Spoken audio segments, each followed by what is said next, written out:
ये है मिस्त्री अल्लाह देता, जो एक शेर सुनाते हैं और एक ईंट लगाते हैं।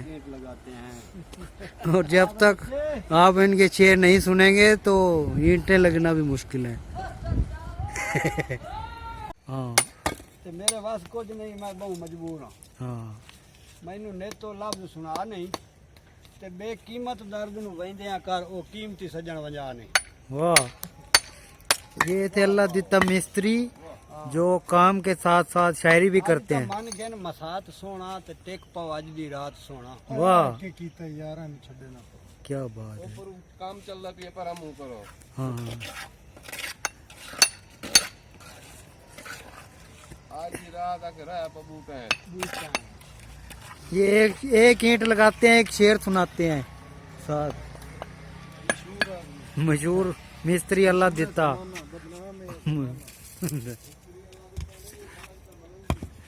ये तो हस्ती ते कर न सकती। वाह, ये तो हस्ती ते कर न सकती, पिना न वस्ती खुदा दा नामन। तेरा हाँ बरदा ते अर्ज करदा, उठा च पर्दा खुदा दा नामन। वाह बदलियां अच्छा यानी ते उद्दे शाला खैर होवी जी ते नवियां लाइयां नहीं।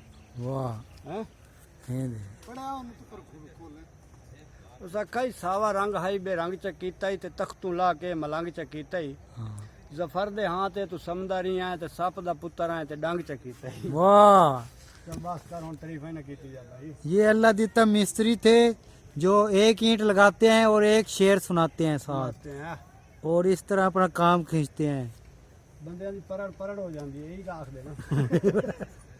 अगर आपने इनसे काम कराना है शेर भी तो सुनने पड़ेंगे। शेर भी इनके सुनने पड़ेंगे। और नंबर ही दस दिया अपना यार।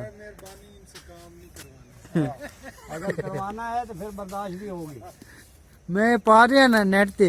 हाँ ठीक है ठीक है, मैं पढ़। मैं तेन शायरी सुना रहा हूँ भाई। एक दिन तेनू वफा याद आसी, जिथू निकले हासे ओ जा याद आसी। वाह गैरा छण के सटिया जदा तेनू सावल ए अज निमाना विदा याद आसी। वाह वाह। और सावा रंग हाई बे रंग च कीता ही।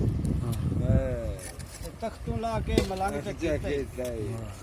जफर दे हां ते तू समझदा नहीं है ते सप दा पुत्तर है ते डंग च। वाह, और कोई गजल। सवाली बन के सवाल कीते ते जाम हसरत पिवा च साकी। वाह संधी नगरी दा बादशाह है ते खैर सानू भी बात च साकी। वाह। एहसान तेरा मैं सारी जिंदगी अपने सिर तो लहा ना सकसा। हाँ प्यासा बैठा ते घुट पिवा चा ना चीज दी आस पुजा च साकी। वाह क्या बात है।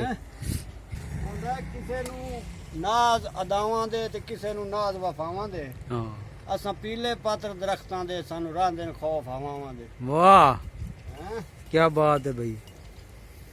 ਸੱਜਣ ਛੁੜਾਏ ਭਲਾ ਚੁੱਪ ਰਾਸੇ। ਅਸਾਂ ਅੱਜੋ ਅੱਜ ਉਸ ਦੇ ਕਾਸਦ ਨੂੰ ਘਰੋਂ ਹਟਕ ਛੁੜਾਏ ਭਲਾ ਚੁੱਪ ਰਾਸੇ। वाह ਤੇ ਇੱਕ ਸਾਲ ਛਿਮਾਈ ਬਿਲਕੁਲ ਨਜਮੀ, ਚੁੱਪਚਾਪ ਰਵਾਏ ਭਲਾ ਚੁੱਪ ਰਾਸੇ। ਤੇ ਮੁਰ ਪੈਨਾ ਜਾਤੀਆਂ ਚੜ ਚੜ ਕੇ ਕਦਦਾਰ ਕਰਾਏ ਭਲਾ ਚੁੱਪ ਰਾਸੇ। वाह हैं वाह सही वाह। ਜ਼ਖਮੀ ਮੌਜਾਂ ਤਾਂ ਉਹ ਕਰੇ ਸਨ ਤੇ ਸਾਡੀ ਕਿਸਮਤ ਵਿੱਚ ਧੱਕੇ। वाह, जख्मी मौजा ते ओ करे सन ते साडी किस्मत धक्के आए।